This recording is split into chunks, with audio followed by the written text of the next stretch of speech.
దేవుడు ఒక సామాన్యమైన స్థానంలో నుండి అసమానమైన స్థానంలోనికి తీసుకుని రావటానికి సమర్థుడు. దేవుడు సహాయం చేస్తే సహాయం తీసివేయటానికి ఎవరినూ లేరు. మనల్ని ఉద్ధరించేది, మనల్ని కాపాడేది, మనం భద్రపరిచేది, మనల్ని ఆయుష్లోనికి తీసుకొని వచ్చేది దేవుని నామమే.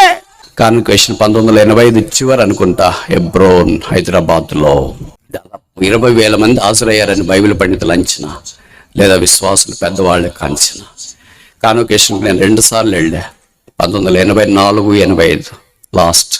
అప్పుడే రక్షించబడ్డాను. ప్రభు అంటే విశేషమైన ఆసక్తి ఉంది, కానీ ప్రయాణానికి డబ్బులు లేవు. అయినా దేవుని మీద భారం వేశాను. అప్పుడు మా ఊరు నుండి హైదరాబాద్కి 20 రూపాయల ticket, RTC bus, Palle Velugu లాంటిది. 40 రూపాయలు ఉంటే వెళ్ళి రావచ్చు, 50 రూపాయలు కావాలో ప్రభు అని ప్రార్థన చేసిన. అంతలో ఎవరో మా దూర బంధువు వచ్చేసి నాతో మాట్లాడి నాకేం చెప్పాడంటే, నీకు 50 రూపాయలు ఇవ్వాలని అనిపిస్తుంది, అందుకే ఇచ్చేసి వెళ్తున్నాను అన్నాడు. దేవుడు ఇలా కూడా సహాయం చేస్తాడా? ఇలా కూడా అక్కర తీరుస్తాడా? నేను అసలు కాన్వకేషన్కి వెళ్ళటానికి ఛార్జీకే డబ్బులు లేవు అనుకుంటే 50 రూపాయలు దొరకడం ఎంత కష్టం మీకు తెలుసు కదా. ఇప్పుడన్నా అయితే కూలి ఉంది, ఆ దినాల్లో కూలి కూడా చాలా తక్కువ కనుక ఎన్నో రోజులు ప్రయాసపడితేనే కానీ దొరకదేమో. మరి 50 రూపాయలు ఖర్చు పెట్టుకొని కాన్వకేషన్కి పోతే ఏం లాభం? సైతాన్ చెప్తాడు కదా ఇట్లాంటి శాడిస్ట్ ఆలోచనలు.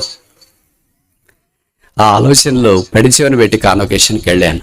ఇప్పుడు మీ మాదిరి సూట్ కేసులు, బ్యాక్ ప్యాక్లు నాకు లేవు. బాటా చెప్పులు కొనుక్కుంటే కవర్ ఇస్తారు, ప్లాస్టిక్ కవర్ తెలుసుగా. ఆ ప్లాస్టిక్ కవర్లో జత బట్టలు పెట్టుకొని, పాతోళ్ళకి తెలిసింటే నేను చెప్పేవాడిని, గోపి పళ్ళప్పుడి 10 పైసలు ఉంటే ఉట్టిస్తారు. దాన్ని తీసుకొని 500 ఒకటేనే ఒక సబ్బు ఉంటుంది, బట్టల సబ్బు ఇప్పుడు లేవు అనుకుంటా. ఆ సబ్బు ఒకటి తీసుకొని, లైఫ్ బాయ్ సబ్బు అదొకటి తీసుకొని ఆ బ్యాగ్ పట్టుకొని హెబ్రోన్ అడుగు పెట్టా. అప్పుడే కొత్తగా రక్షించబడ్డా. నేను ఏడో ఊహించలేదు. ఒక చెట్టు దగ్గర నా బ్యాగ్ పెట్టుకున్నా, దాదాపు 9 రోజులు అక్కడ.